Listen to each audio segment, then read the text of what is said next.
Ya, chicos, continuamos con los grupos bacterianos de importancia clínica. Ya vimos Cocáceas, gram positivas, vimos bacilos, gram negativos, ciertos fermentadores, y ahora vamos a ver un gran grupo de bacterias conocidas como bacilos y Cocáceas, gram negativas, aerobias, no fermentadoras. ¿Ya? Yo sé que el nombre suena como bien largo, ¿cierto? Les va a costar aprendérselo, pero son bacterias que ya hemos mencionado principalmente en los laboratorios. Y podemos mencionar, por ejemplo, algunas familias con sus géneros más representativos. Aquí no me interesa que se aprendan las familias, pero sí que se aprendan los géneros. Tenemos, por ejemplo, la familia Pseudomonadaceae con el género Pseudomonas, por si acaso es con ese final.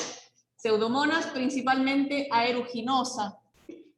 En el laboratorio ya vimos una, ¿cierto? No sé si los del día lunes también las vieron. Era una muestra de lavado bronquioalveolar de color verde, medio calipso. ¿No? ¿No se acuerdan? ¿No lo vieron? ¿Y los del lunes? Ya no importa, el lunes la vamos a ver de nuevo. Pseudomonas por lo general se caracteriza por generar pigmento. Así que el día lunes vamos a tener la muestra con pigmento y vamos a tener un antibiograma para que lo vean con pigmento de la pseudomonas. Tenemos la familia Moraxelaceae y en este caso el género más representativo es el Acinetobacter baumannii, que lo hemos nombrado varias veces relacionado con el gen OXA, OXA48. Que además de hacerlo resistente a los beta-lactámicos, recordemos que este gen OXA viene ligado a otros genes de resistencia hacia otras familias de antibióticos. Tenemos también la familia Xanthomonadaceae con el género Stenotrophomonas, que fue nombrado junto con la familia Burkholderiaceae, con el género Burkholderia, que los encontramos principalmente en el nosocomio, produciendo cuadros respiratorios en pacientes con ventilación mecánica.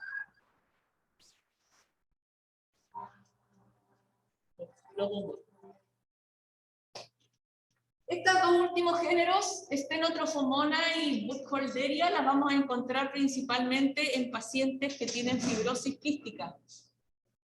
Pasa. Ya son pacientes que presentan fibrosis quística, que es una condición pulmonar crónica. Y lamentablemente estas bacterias que ya se caracterizan y ya hemos nombrado que son multiresistentes, lamentablemente atacan a estos pacientes. Ahí tenemos un crecimiento típico de Pseudomonas, y luego vamos a mencionar, ella tiene la capacidad de generar pigmento.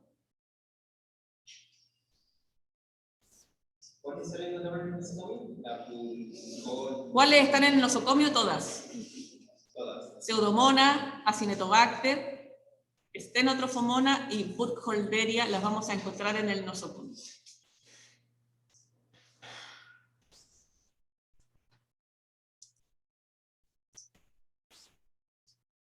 La prevalencia es bastante baja, entre el 12 y el 16% los vamos a encontrar en muestras clínicas, pero el gran problema es que son de morbilidad alta y mortalidad alta también.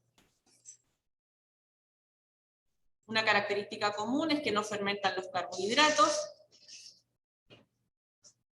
Los encontramos en cualquier sitio, no solamente dentro de los hospitales, sino que podemos encontrarlos a nivel de la naturaleza, suelo, agua estancada, y se adaptan al ser humano. Por ejemplo, Pseudomonas,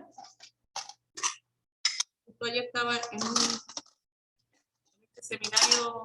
un seminario de investigación que queremos ver un poquito de bioremediación.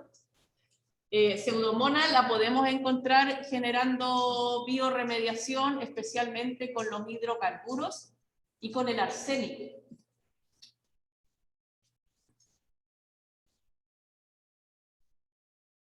Pseudomonas SP lo vamos a colocar porque son otras pseudomonas, no es la pseudomonas aeruginosa, sino que está...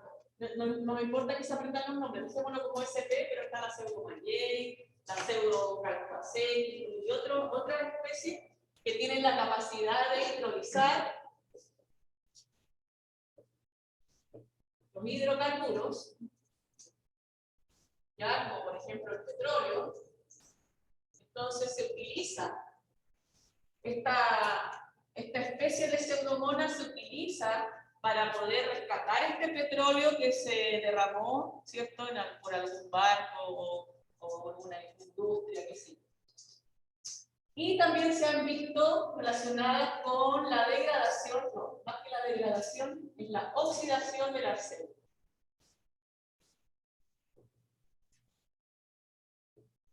Ya, como sabemos, el arsénico, según la presentación, es un arsénico inorgánico. Según la presentación del arsénico, para el ser humano es bastante dañino. A nivel de piel, a nivel de pulmón, a nivel de hígado, ¿ya? Daños neurológicos. Y también se están utilizando algunas bacterias de este grupo, especialmente pseudomonas, para cambiar ese arsénico inorgánico tóxico oxidando. Y ya hace que este arsénico deje de ser tóxico para el ser humano. ¿Para qué se podría usar esto? Por ejemplo, limpieza de aguas con arsénico, que es muy común en el norte de Chile.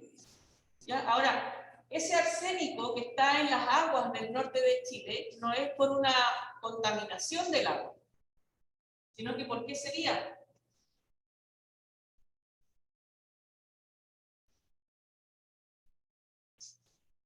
Bueno, aquí lo del plomo, claro, y el arsénico fue porque trajeron, ¿cierto?, de un país europeo y quedó. Pero además, el territorio del norte de Chile tiene arsénico, naturalmente.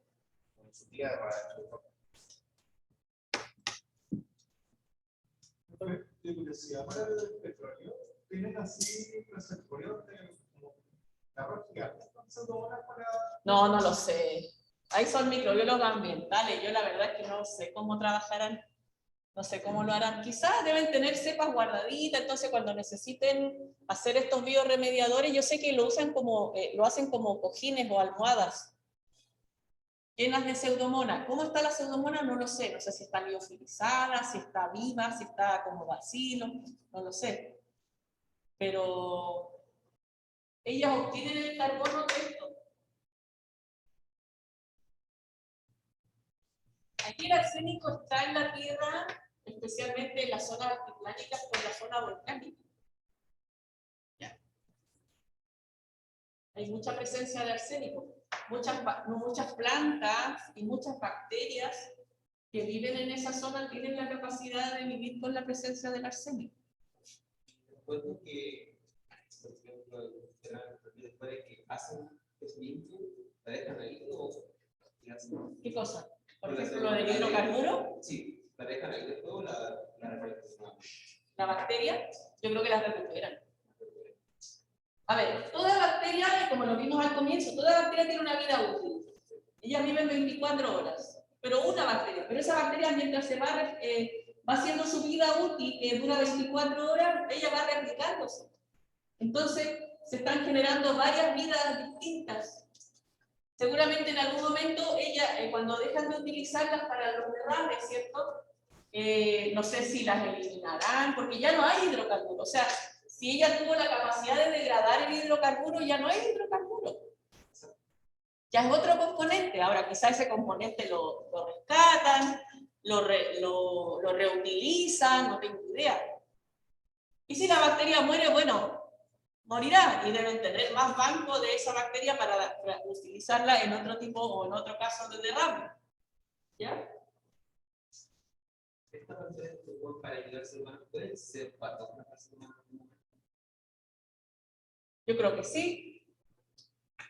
Yo creo que sí, porque si ellas cambian de hábitat, siempre va a pasar que la bacteria va a ser patógena si cambia de hábitat.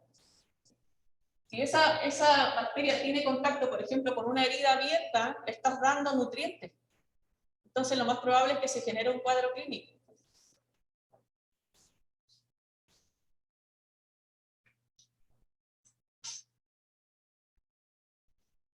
También hay personas que son portadores transitorios a nivel de piel, intestino y también en las mucosas. Se consideran patógenos de tipo oportunista y también lamentablemente presentan resistencia intrínseca a los antibióticos. Cuando hablamos de resistencia intrínseca nos estamos refiriendo que no es resistencia que se adquiere, ¿ya? No es resistencia adquirida a través de la conjugación, a través de un pili sexual, sino que la bacteria presenta la resistencia per se, o sea, lo trae ya en la genética. Y la que más van a encontrar, ojalá nunca se les ocurra utilizar ese antibiótico para esa bacteria, es para Pseudomonas aeruginosa, las aminopenicilinas, las cuales son la amoxicilina y la ampicilina. Ni siquiera con sus inhibidores. Nunca, nunca, nunca se les ocurra usar amoxicilina o ampicilina, o amoxicilina con ácido clavulano, o ampicilina con surfactant contra una infección por Pseudomonas. Nunca.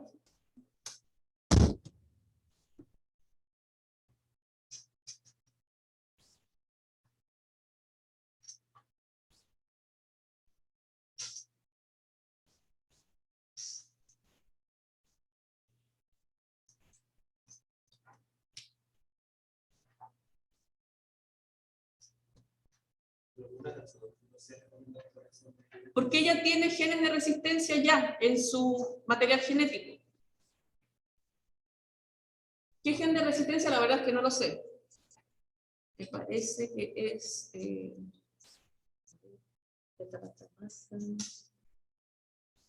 me parece que es un cambio de la PDP.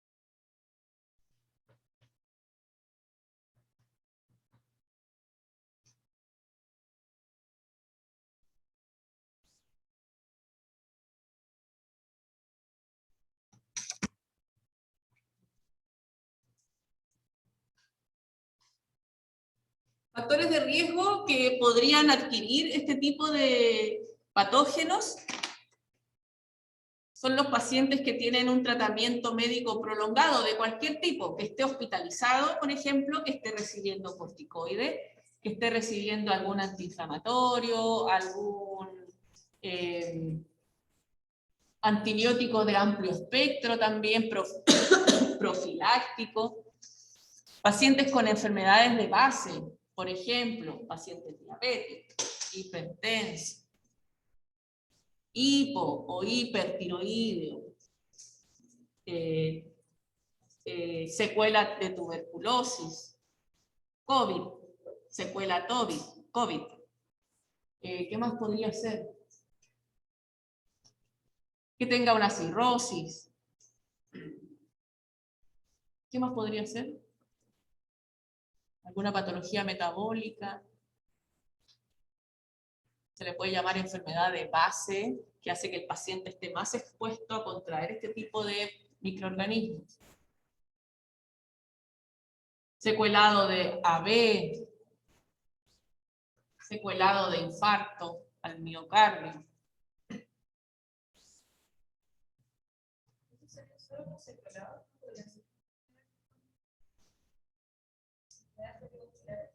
¿Cómo?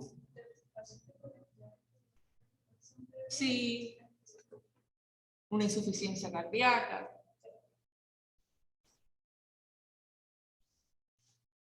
Personas que son por ejemplo, como tercera edad. Ya, tercera edad, embarazo, pero eso no es una enfermedad ser tercera edad. No que sea enfermedad, sino que estén inmunoprometidos porque... Claro, por una condición fisiológica, embarazo, neo, tercera edad.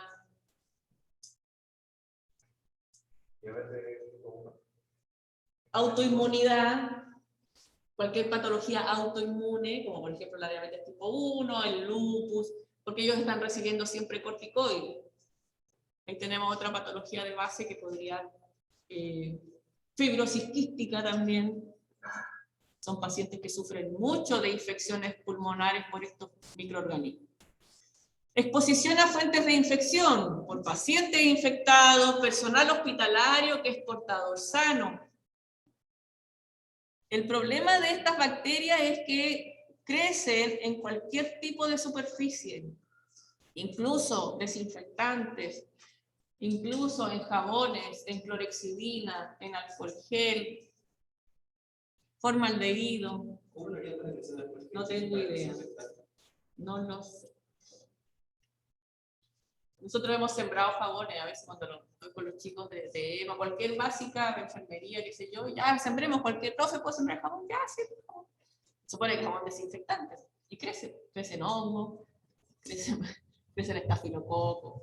Pero supuestamente siempre dicen lavarse las manos con jabones, y todas las cosas, y creció ahí, no sé cuánto. No, pero es que al final el lavado de manos yo creo que no es por el jabón que te saca las bacterias, sino que es por el arrastre. El arrastre del agua.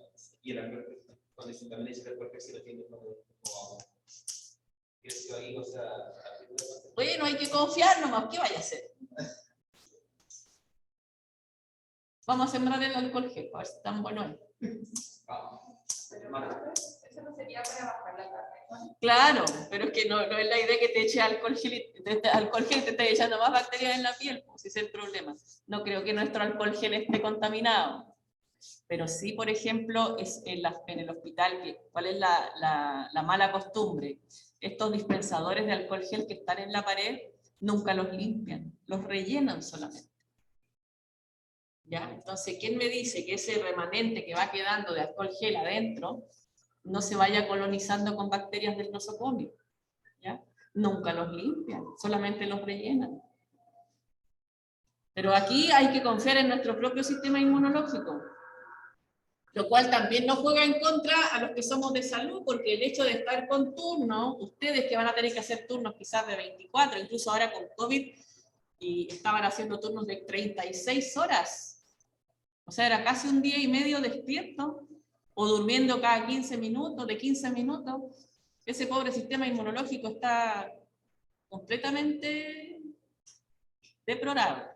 Están comiendo mal, a las 3 de la mañana se mandan a pedir una pizza, yo lo he visto, una pizza, después a las 5 les vuelve a dar hambre, comamos sushi, pidamos sushi, ¿cierto? Que la hamburguesa, ¿cierto? Pero ¿quién va a comer algo sano? Nadie, pues una ensaladita, una frutita, nadie. Pues.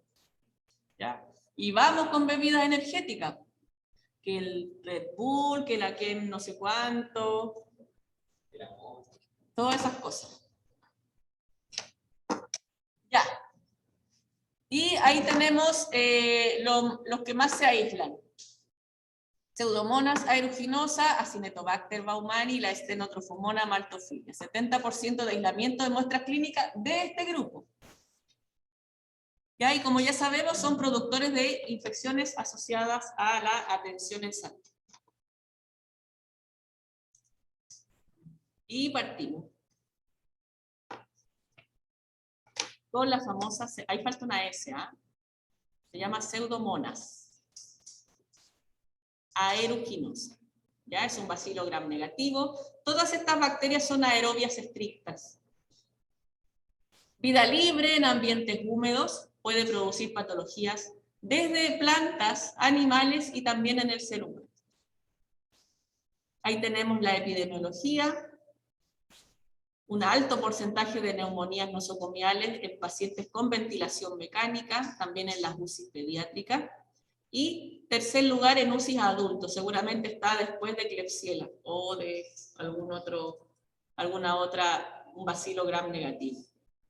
Muy excepcional en comunidad, pero lamentablemente están saliendo a comunidad, ¿ya? Eso lo hemos conversado varias veces.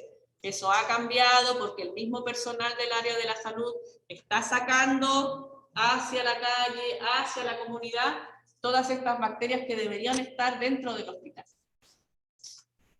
¿Ya? Ahí ese es un crecimiento pseudomonas. Ahí tenemos en el laboratorio, este es un antibiograma. Tenemos un antibiograma de Pseudomonas, pero no tiene este color, este es como un calipso. Nosotros tenemos una verde limón en el laboratorio, súper lindo.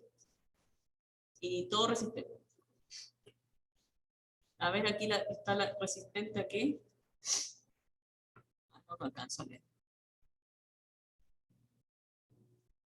Bueno, yo ayer expliqué un poquito lo que... Esto es un antibiograma, esto es lo que nosotros hacemos para poder ver la resistencia y la sensibilidad a los antibióticos. Nosotros colocamos a la bacteria, al patógeno, lo sembramos en toda la placa, es una placa especial, ¿cierto? Y colocamos estos sensidiscos. Son discos de papel impregnados en un antibiótico. Por ejemplo, este tiene ceftazidima, este tiene meropenem, este tiene gentamicina, este tiene imipenem, lo que alcanzo a leer. Y se deja incubando 24 horas a 37 grados Celsius y al otro día aparecen estos halos alrededor del disco. Entonces eso quiere decir que el antibiótico que tiene este disco mató a la bacteria alrededor. Pero miren esta. No le hizo nada. Este tampoco.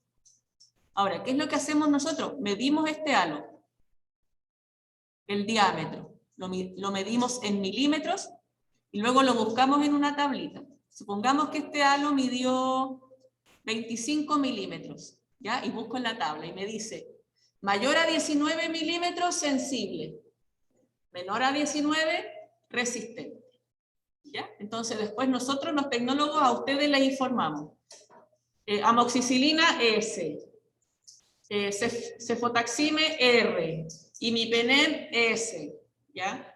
Entonces ahí ustedes van viendo qué antibiótico van a usar en el paciente.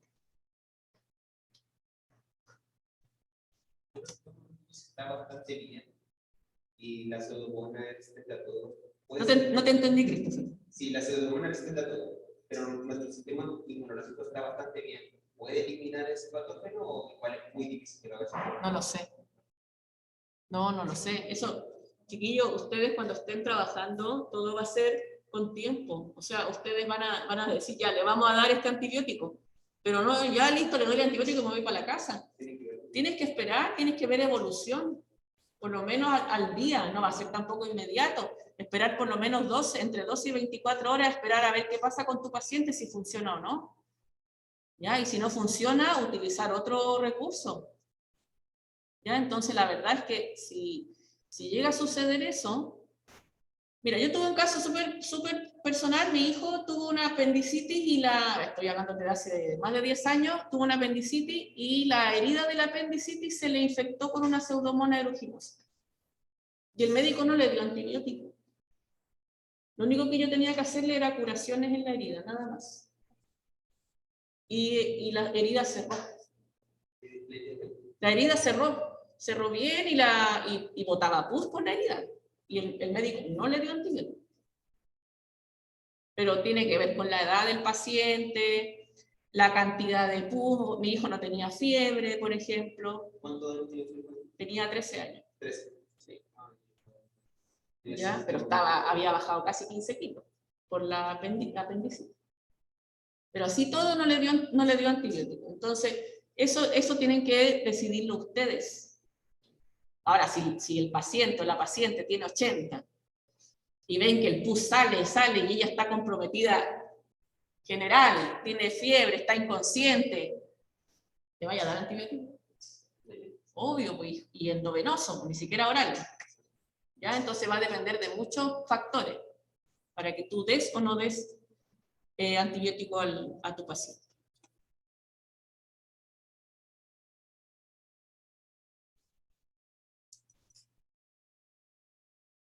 Pseudomonas puede presentar algunos factores de virulencia y obviamente también va a tener mucha dependencia de la condición del paciente. ¿Dónde la podemos encontrar? Principalmente en heridas, por ejemplo, úlceras por compresión, que son estos pacientes que llevan mucho tiempo postrados y generan heridas o úlceras, especialmente a niveles de donde la piel tiene contacto con la cama, ¿ya? A la ilíaca, a la del isquion, zona lumbar, los codos, tobillos, etc.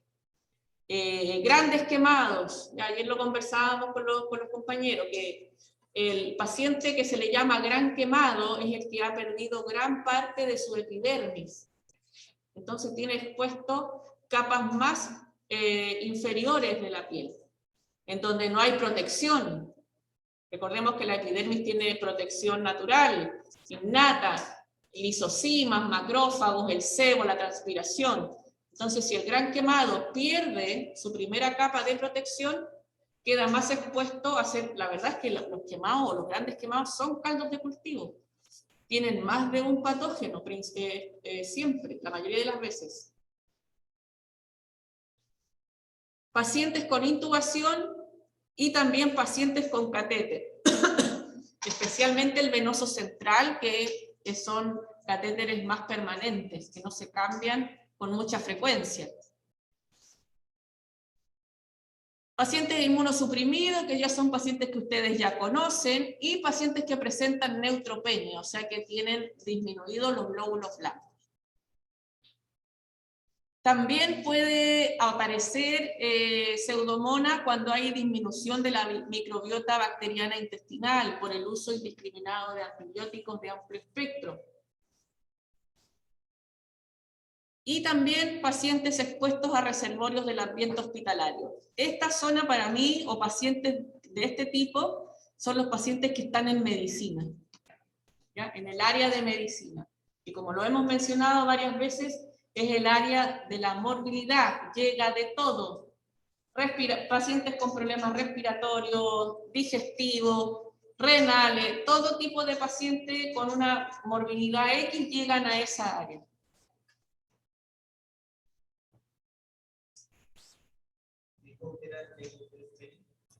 Siempre el sufijo penia significa disminución.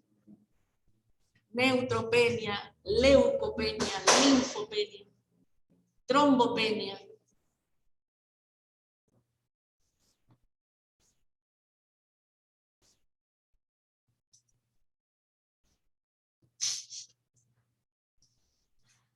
Es rarísimo, muy raro que encontremos una pseudomona no resistente a algo. Ellas por plásmido, por ejemplo, adquieren ciertas resistencias, como por ejemplo a los aminoglicósidos, a los carbapenémicos, a las quinolonas. Como les mencionaba, por favor, esto nunca se les olvide, resistencia intrínseca a las penicilinas, principalmente a estas, ¿ya? A la amoxicilina y a la ampicilina. Y tienen que utilizar penicilinas antipseudomónicas. ¿Cuáles son? Tenemos la piperacilina, la ticarcilina.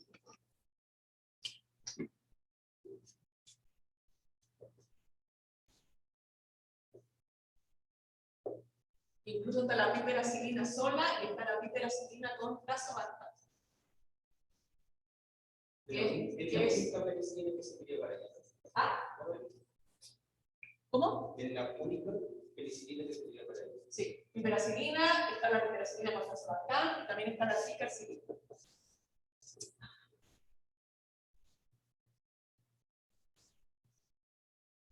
Estas son penicilinas antipseudomónicas, creadas especialmente para ella.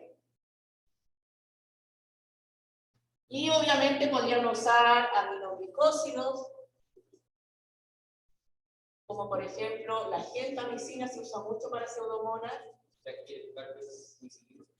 ¿La qué? Esa también es una antipseudomónica. Pero no la quise poner porque es muy difícil de pronunciar. Estas son más fáciles de recordar. Deja esas dos nomás.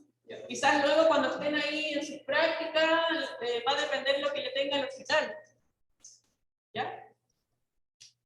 Se puede usar también para pseudomonas la gentamicina, los carbapenémicos,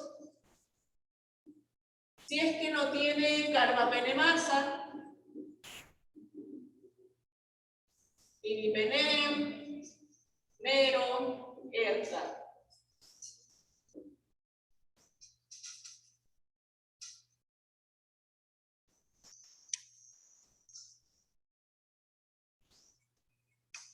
Otra cosa se usa.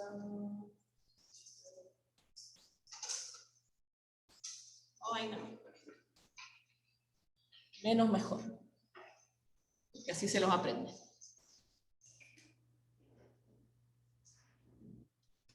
Y ahí tenemos algunos métodos de resistencia que ella adquiere, bombas de flujo, enzimas modificadoras de antimicrobiano y modificación del sitio activo. ¿Qué es lo que es la bomba de flujo? Ella, a nivel de la membrana externa, tiene poros, tiene proteínas porinas. Y estas porinas permiten el ingreso de ciertos metabolitos que la bacteria utiliza para su desarrollo. ¿Ya? Pero a la vez, esas porinas permiten el ingreso de ciertos antibióticos. ¿Ya? Pero ella, ¿qué hace? Cuando está enfrentándose a dosis subclínica del antibiótico, o sea, porque está mal hecha la dosis, por el kilo de peso del paciente, o el paciente simplemente no se los está tomando, o enfermería no se los está pasando, ¿cierto? ¿Qué es lo que hace la bacteria? Se adecua y genera proteínas desde su ribosoma que tienen la capacidad de tomar ese antibiótico que está en el citoplasma y expulsarlo hacia afuera. ¿Ya? Esas serían las bombas de flujo. En el caso de enzimas modificadoras de antimicrobianos, son la BLE y la AMC, que son del tipo beta-lactamasa. Y en el caso de la modificación del sitio activo, tenemos, por ejemplo, en el caso de los aminoglicósidos, ella tiene la capacidad de cambiar la subunidad del ribosoma para que la gentamicina no se adhiera.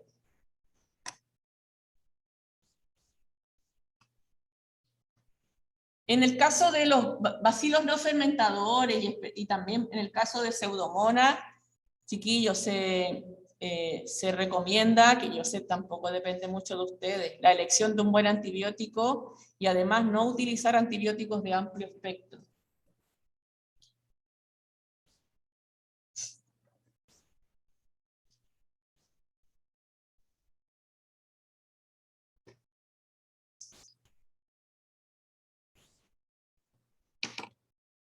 Esta es más cortita.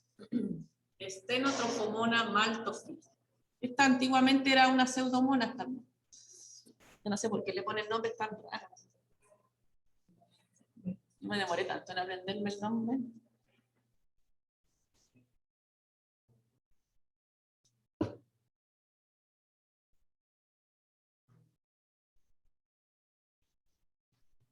Ya, un bacilo móvil, ubicuo. Recordemos que ubicuo significa que está en todas partes, la podemos encontrar en todas partes, es un patógeno oportunista.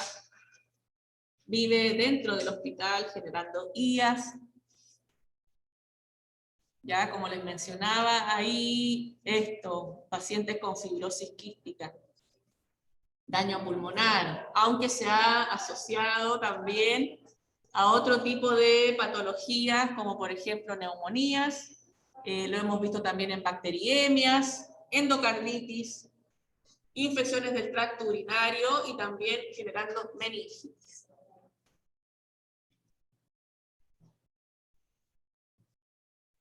¿Qué significaba ubicuo? Está en todas partes. Ubicuo. En todos lados la podemos. Tomamos un poco de tierra, la sembramos, va a salir estenotrofomo. Tomamos agua, va a salir estenotrofomo.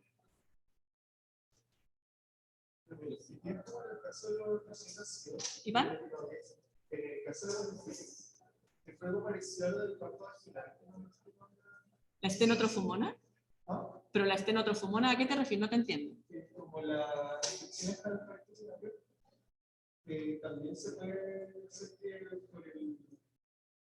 Nada.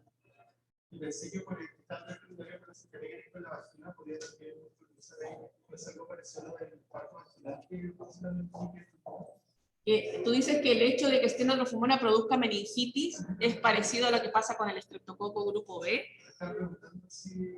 No, ¿sabes qué? Lo que pasa es que para que la bacteria llegue a la meninge o que la bacteria llegue al LCR, primero tiene que llegar a sangre. ¿Ya? Y para que llegue a sangre, tiene que primero generar una bacteriemia. Ahora, ¿cómo llega a la sangre una bacteria? No necesariamente, es tan... No sé. A ver, recordemos, nosotros tenemos unos sistemas de defensa que impiden el ingreso bacteriano de estas bacterias, ¿cierto?, a la sangre, ¿ya? Ahora, si llega a entrar una bacteria hacia la sangre, es el vaso el que la saca. Recordemos que el vaso es un órgano muy irrigado, que muchas veces la sangre pasa por el vaso, y cada vez que pasa una bacteria por el vaso la agarra, ¿cierto? El vaso tiene el linfocito, ¿cierto? Lo destruyen, ¿ya? Pero si el vaso no tiene una buena función, la bacteria va a seguir en la sangre, va a pasar desde bacteriemia. Recordemos que la bacteriemia significa que la bacteria está en la sangre sin multiplicarse, solamente viaja, ahí está, dando vueltas, ¿cierto? Pasa por el corazón, el cerebro, por todos lados, pero no se multiplica. No produce nada. Pero en el caso que ella comienza a multiplicarse en la sangre, esa bacteriemia ahora pasa a sepsis. En el caso del recién nacido, Iván, el estreptococo grupo B puede pasar a ser una meningitis porque su sistema inmune no está competente.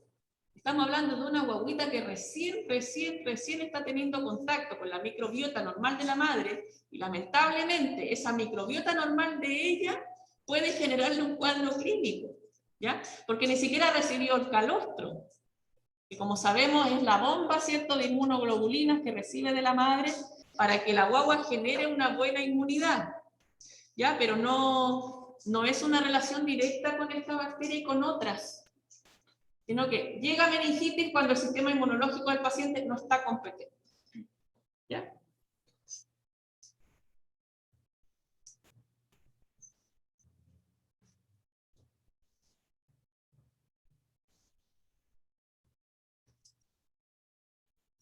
Ahí tenemos algunos factores de riesgo asociados a mortalidad por Stenotrophomona. Pacientes UCI, mayores de 40 años, aislados por algún problema pulmonar, que tenga además esta Stenotrophomona resistencia a aminoglicósidos y beta-lactámicos, o sea que pueda tener una BLE o una AMC o una carbapenemasa, y además tener resistencia a los aminoglicósidos. El problema es que esto a veces produce ella en el laboratorio falsa sensibilidad a discos de aminoglicósidos como gentamicina y ciprofloxacina. Porque como tenían todos los genes, Sí, se solapan. Para nosotros, no, para nosotros es complejísimo. ¿cómo te pueden intentar que es falso? Porque tenemos protocolos de eso. Y tenemos que, vamos aprendiendo cada vez que aparecen nuevas resistencias, vamos aprendiendo nuevos protocolos de interpretación. Porque no es solamente, que es lo que muchos piensan que hace el tecnólogo, que piensan que es una cosa súper mecánica, que es apretar un botón y listo. No, hay que interpretar lo que me está entregando el equipo. Y una de esas cosas, por ejemplo, es la resistencia. Es súper complicado. En la próxima semana les voy a mostrar antibiogramas, ¿ya? Claro, pero es que es carísimo y no todos los laboratorios tienen. Y yo te puedo decir que incluso esos equipos carísimos, se pueden equivocar. Especialmente si las bacterias son primas, como por ejemplo la Escherichia coli con la Shigella, que nos ha pasado, que se han confundido. La Klebsiella con el Enterobacter, que también son primos. Entre salmonelas, también las máquinas se han equivocado. ¿Y cómo han tenido que hacer la técnica para poder corroborarlo? Manual. Y el que la hace manual es el profesional. Y bueno, hay pruebas especiales que se hacen en el laboratorio para poder generar o determinar estas falsas sensibilidades. Vamos al otro. Acinetobacter baumannii, este nos da también muchos problemas, porque su morfología es variable. Ella puede generar tanto cocácea como cocobacilo, o sea, puede ser un redondito o puede ser un bacilo gordito cuando lo vemos al gramo, y también nos genera mucho inconveniente. También el reservorio, al igual que muchos bacilos no fermentadores, es el agua, el suelo, ambientes húmedos hospitalarios, está en los aires acondicionados, Colonización de piel, hay profesionales que tienen colonización de piel de Acinetobacter baumani a nivel de las manos, a nivel de la nariz, incluso lo hemos encontrado en genitales en pacientes sanos. La transmisión, nuevamente, como ha sucedido con todas estas bacterias, Pseudomonas, Stenotrophomonas, hospitalización prolongada, principalmente en la UCI. Ventilación mecánica prolongada también. Y enfermedad crónica o debilitante, que son las que hemos nombrado siempre. Diabetes, hipertensión, problemas tiroideos, ¿qué más habíamos dicho? Autoinmunidad, etc. Pacientes que han tenido infecciones o sepsis previa por otra bacteria están muy expuestos a tener infecciones por Acinetobacter baumani y también en pacientes que se han usado antibióticos previos. ¿Ya? Ahí tenemos las patologías que puede generar, intubaciones por neumonía, uso de catéter, él entra a la sangre, ¿cierto? Puede mantenerse por días o semanas en la sangre sin reaplicarse, hasta llegar finalmente a una sepsis. Puede producir también peritonitis, infecciones a la piel, infecciones de herida, lo hemos encontrado también en infecciones del tracto urinario y generando también meningitis. Y aquí lo vamos a encontrar mayormente, nuevamente, UCI, ¿ya? Y también, como ha pasado con otras bacterias, ya ha aparecido en comunidad, que ya salió del hospital, deja de hacer IAS y ahora está en comunidad, en personas en su casa, ¿cierto? Generando infecciones, ahí llegan especialmente por el tracto urinario. ¿Cuál era el gen? Acinetobacter baumani. ¿Qué gen? El que les tiene que interesar, el que tiene que preocuparse, que es multiresistente. El OXA48, que es una beta-lactamasa.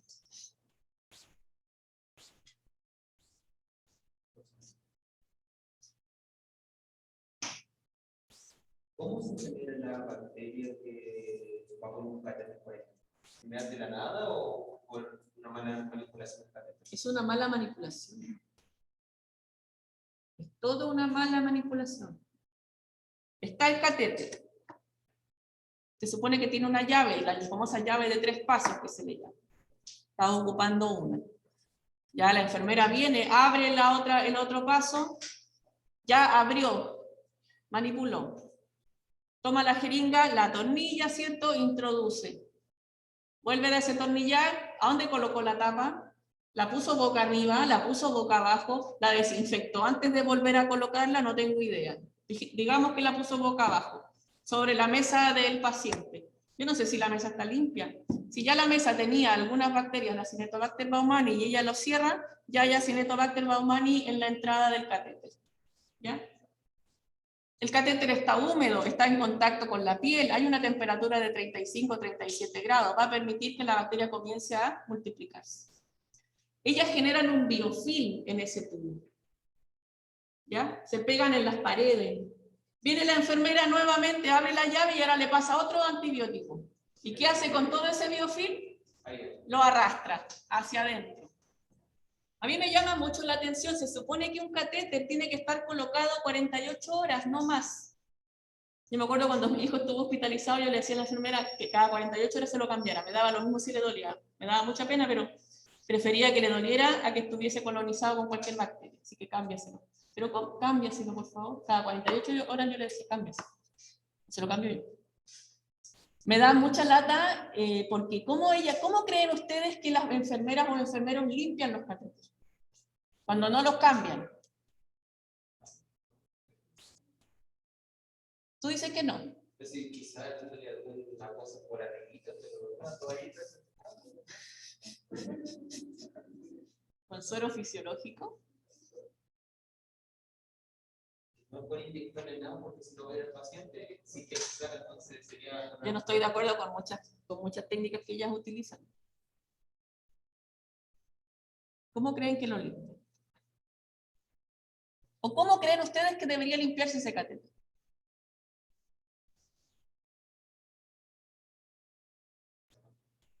¿Ah? ¿Sacando qué? Sacando todo. O sea, ya, y no lo quieren cambiar. Esa es la cosa, que si lo van a sacar, no pueden cambiar. Ya, pero no lo quieren cambiar, pues quieren limpiarlo.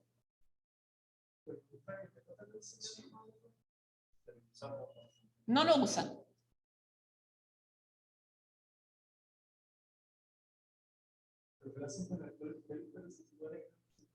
No, porque el alcohol gel igual puede entrar al...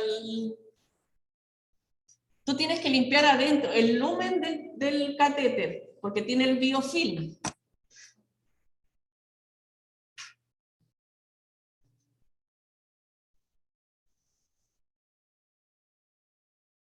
¿Qué se les ocurre? No, pues no le pueden echar agua, ya, pues fisiología. ¿Vieron la parte de la isotonicidad de la célula? ¿Qué pasa si tú introduces agua en la vena? ¿No lo habíamos sacado? Hace un litro de agua en la vena y... pero- No, pues si no lo sacan, Iván, no lo sacan, lo limpian con el catéter puesto. No tengo ni idea cómo lo ponen por dentro. Meten algo y no saben, no sé.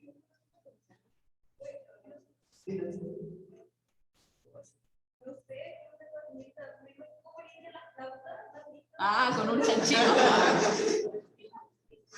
Con un hisopo.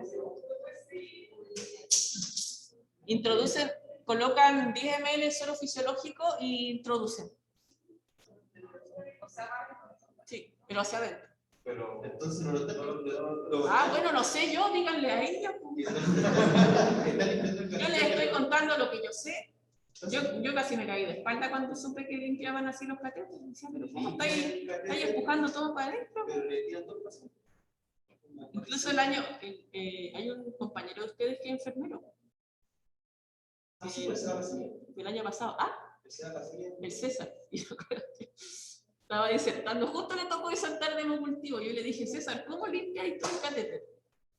Y me quedó mirando y me dice, tomo 10 ml de suero fisiológico y lo coloco en el catéter.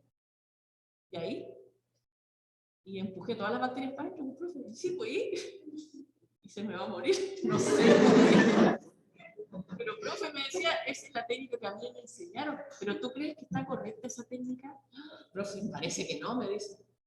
Ya, ¿y qué vaya a hacer ahora? Mejor saco sangre. Pues. Sí, pues. Porque así con la misma sangre tú arrastras todo ese biofilm hacia afuera. ¿Pero qué va a pasar si él hace esa técnica? ¿Cuál? La de arrastrar sangre hacia afuera, no van a arrastrar. ¿Por qué sacaste ese mismo? Entonces volvemos al uso de las manos. Es por protocolo. Pero pues sí. Es que, ¿qué se puede hacer con eso?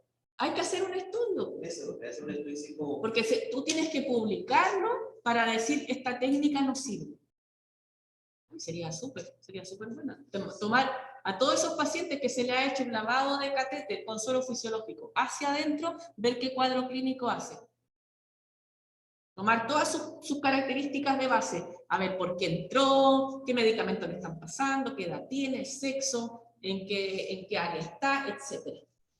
Se le hizo limpieza de catéter una vez. ¿Qué presentó? Ah, nada. Se le hizo limpieza de catéter por segunda vez. El paciente presentó fiebre. Se le hizo limpieza de catéter por tercera vez. Ah, el paciente está haciendo una bacteriemia. Por cuarta vez, sepsis. Por quinta, se murió. Y eso sería un buen estudio. ¿Sirve limpiar el catéter con suero fisiológico? No lo sé. Ahí tienen pregunta de investigación. ¿Cómo? Si el catéter está dentro, no. Si el catéter lo sacan. No, nunca lo sacan. Nunca lo sacan. Olvídenlo. Oye, estamos en la hora. Parece que esta es la última.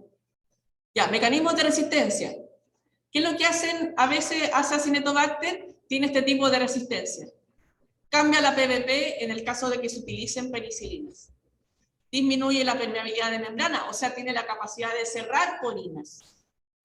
Mutación de sitio blanco. Por ejemplo, en el caso de los aminoglicósidos, él muta la subunidad del ribosoma. Y también inactiva al antibiótico por enzimas modificantes, como por ejemplo la OXA, ¿ya? Que es modificación a través de beta-lactamasa, inactiva al antibiótico. Multiresistente. susceptible a carbapenémicos, amikacina, o realizar mezclas con surfactant, como por ejemplo la piperacilina con tazobactam sirve. Pan resistente. Cuando hablamos de Acinetobacter pan resistente, es resistente a carbapenémicos y solo sensible a este. Este es un antibiótico antiguo que se está volviendo a utilizar, el famoso colistin, porque no hay más que darle a Acinetobacter. Entonces los epidemiólogos recurrieron a antibióticos antiguos. Y lo que les comentaba yo, Genoxa pan resistente. Eso prefiere un paciente que tiene problemas en riñón, no se le puede hacer críticos.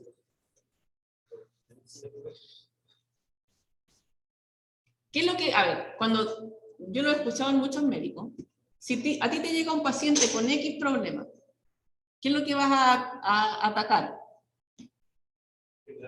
El problema. Que genere esa solución en el paciente, lo vas a ver después. Pero si ya sé que tiene antecedentes de base de una enfermedad. Bueno, evita darle algún antibiótico que le genere más problemas, pero ¿cuál antibiótico? Ya no tengo idea. ¿Qué le vas a dar? No lo sé. Ahí tenemos los grupos de genes de resistencia. Y hay algunos Acinetobacter que los tienen todos. Tienen esta enzima, tienen esta enzima y tienen esta enzima. ¿Ya? Y aquí hay que prevenir más que todo, fuentes inanimadas y ambientes húmedos. ¿Cuánto vive él en estos ambientes? Evitarlos. A veces ahí están en el quirófano horas y horas y horas, todo el material que se utilizó, la arsenalería, los paños quirúrgicos llenos de sangre, los apósitos, los guantes, las cofias, etcétera, todo ahí por horas. Y también el médico epidemiólogo. El médico epidemiólogo es el que se encarga de hacer el monitoreo de la sensibilidad antimicrobiana. Ya, chicos, estamos listos. ¿Hasta aquí la prueba?